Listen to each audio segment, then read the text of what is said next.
بسم اللہ الرحمن الرحیم۔ حضرت موسیٰ علیہ السلام کے عصا کا واقعہ۔ یہ حضرت موسیٰ علیہ السلام کی وہ مقدس لاٹھی ہے جس کو عصائے موسیٰ کہتے ہیں۔ اس کے ذریعے آپ کے بہت سے ان معجزات کا ظہور ہوا جن کو قرآن مجید نے مختلف عنوانوں کے ساتھ بار بار بیان فرمایا۔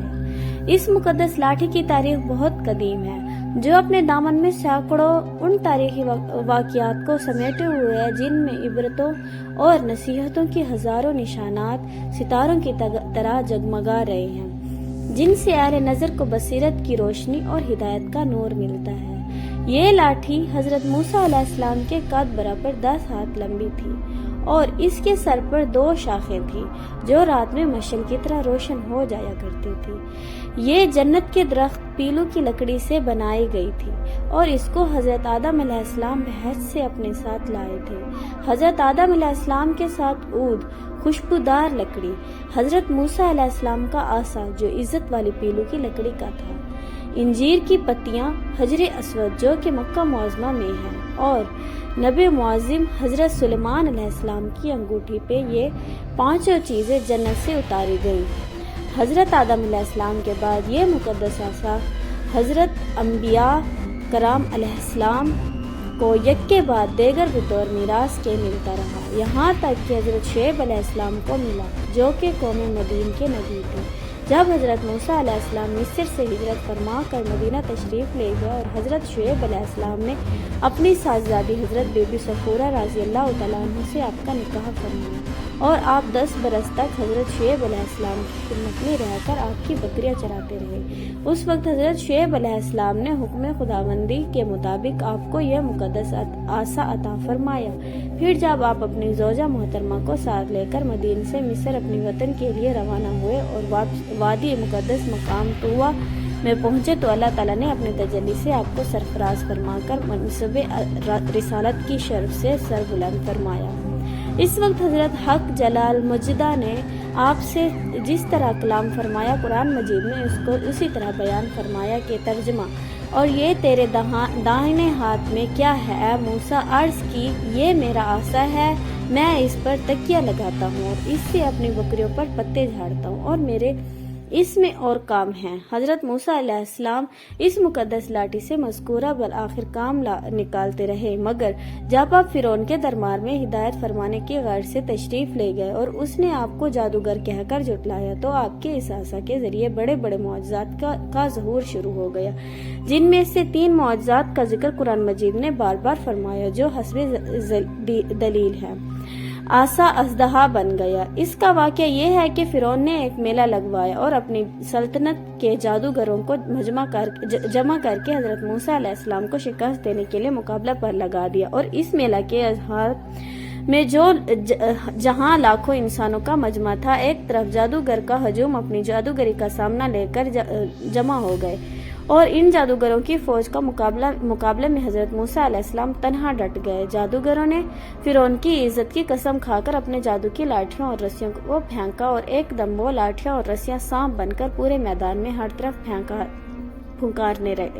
مار کر دوڑنے لگے اور پورا معجمہ خوف و براس میں بدحواس ہو کر ادھر ادھر بھاگنے لگا، اور فرعون اور اس کے تمام جادوگر اس کرتب کو دکھا کر اپنی فتح کے گھمنڈ پر غرور کے نشے میں بدمست ہو کر اور جوش شادمانی سے تالیاں بجا بجا کر اپنی مسرت کا اظہار کرنے لگے۔ اتنے میں ناگہاں حضرت موسیٰ علیہ السلام نے خدا کے حکم سے اپنی مقدس لاٹھی کو ان سانپوں کے ہجوم میں ڈال دیا تو یہ لاٹھی ایک بہت بڑا اور نہایت ہیبت ناک اژدہا بن کر جادوگروں کی تمام سانپوں کو نگل گیا۔ یہ معجزہ دیکھ کر تمام جادوگر اپنی شکست کا اعتراف کرتے ہوئے سجدے میں گر پڑے اور آواز بلند یہ اعلان کرنا شروع کر دیا کہ ہم حضرت ہارون اور حضرت موسیٰ علیہ السلام کے رب پر ایمان لائے۔ چنانچہ قرآن مجید نے اس واقعے کا ذکر کرتے ہوئے ارشاد فرمایا کہ ترجمہ: بول اے موسیٰ، یا تو تم ڈالو یا ہم پہلے ڈالیں گے۔ موسیٰ نے کہا، بلکہ تمہیں ڈالو۔ جبھی ان کی رسیاں اور لاٹھیاں ان کے جادو کے زور سے ان کے خیال میں دوڑتی معلوم ہوئی تو اپنے جی میں موسیٰ نے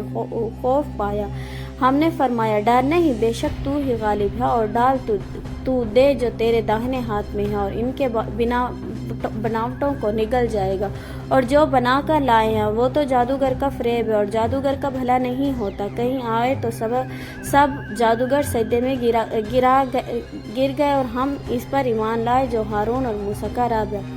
आसा मारने से चश्मे जारी हो गए। बनी इसराइल का असल वतन मुल्क शाम था, लेकिन हज़रत यूसुफ अलैहिस्सलाम के दौरे हुकूमत में ये लोग मिस्र में आकर आबाद हो गए और मुल्क शाम में कौम अमाला का तसल्लुत और कब्जा हो गया, जो बदतरीन किस्म के कुफार थे। जब फिरौन दरियाए नील में गर्क हो गया और हज़रत मूसा अलैहिस्सलाम को फिरौन के खतरात से इत्मीनान हो गया, तो अल्लाह ताला ने हुक्म दिया कि कौम अमालका से जहाद करके मुल्क शाम को इनके कब्ज़े तसल्लुत से आज़ाद कराएं। चुनाचा अब 6 लाख बनी इसराइल की फौजी लेकर जहाद के लिए रवाना हो गए, मगर मुल्क शाम के हदूद में पहुंचकर बनी इसराइल पर कौम अमालका का ऐसा खौफ सवार हो गया कि बनी इसराइल हिम्मत हार गया और जहाद से मुंह फेर लिया। इस नाफरमानी पर अल्लाह ताला ने बनी इसराइल को ये सजा दी कि ये लोग 40 बरस तक मैदान तैया में भटकते और घूमते फिरे और इस मैदान से बाहर ना निकल सके। हज़रत मूसा अलैहिस्सलाम फिर इन लोगों के साथ मैदान तैया में तशरीफ़ फरमा थे।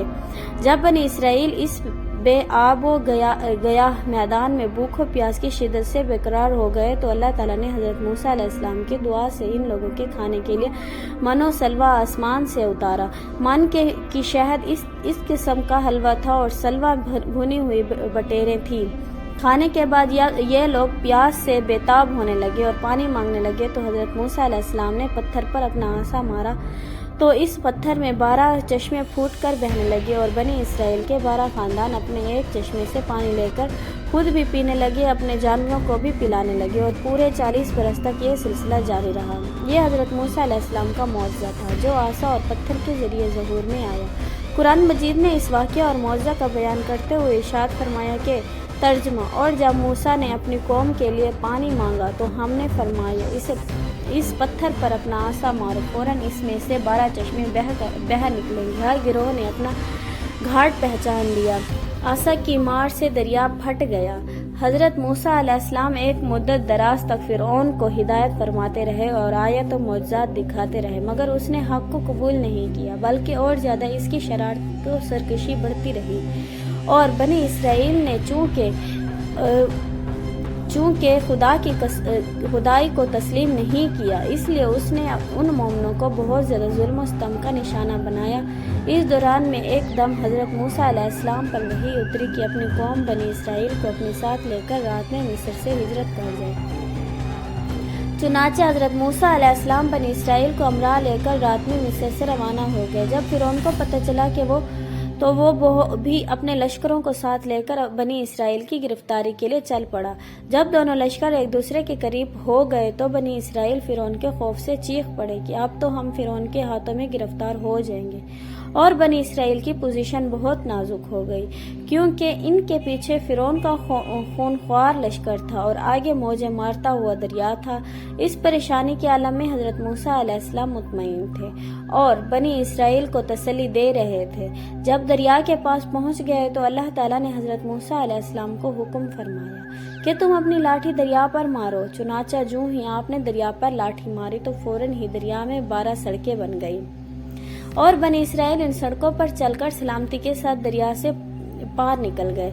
फिरौन जब दरिया के करीब पहुंचा तो उसने दरिया की सड़कों को देखा तो वो भी अपने लश्करों के साथ इन सड़कों पर चल पड़ा, मगर जब फिरौन और उसका लश्कर दरिया के बीच में पहुंचा तो अचानक दरिया मौजें मारने लगा और सब सड़कें खत्म हो गई और फिरौन अपने लश्करों समेत दरिया में गर्क हो गया। इस वाक़या को कुरान मजीद में इस तरह बयान फरमाया है कि तर्जमा, फिर जब आमना सामना हुआ दोनों गिरोहों का, मूसा वालों ने कहा हमको, उन्होंने आलिया मूसा ने फरमाया यूं नहीं, बेशक मेरा रब मेरे साथ है, वो मुझे अब राह देता है। तो हमने मूसा को वही फरमाई कि दरिया पे अपना आसा मार, तो जब ही दरिया फट गया तो हर हिस्सा हो गया जैसे बड़ा पहाड़ और वहाँ करीब लाए हम दूसरों को हमने बचा लिया। मूसा और उसके सब साथ वालों को फिर दूसरों को डबो दिया। बेशक इसमें ज़रूर निशानी है और इनमें अक्सर मुसलमान ना थे। ये था आज का हमारा किस्सा। अगर आपको हमारी वीडियो अच्छी लगे तो चैनल को लाइक, सब्सक्राइब और बेल आइकन को दबाना मत भूलिए। تھینک یو، اللہ حافظ.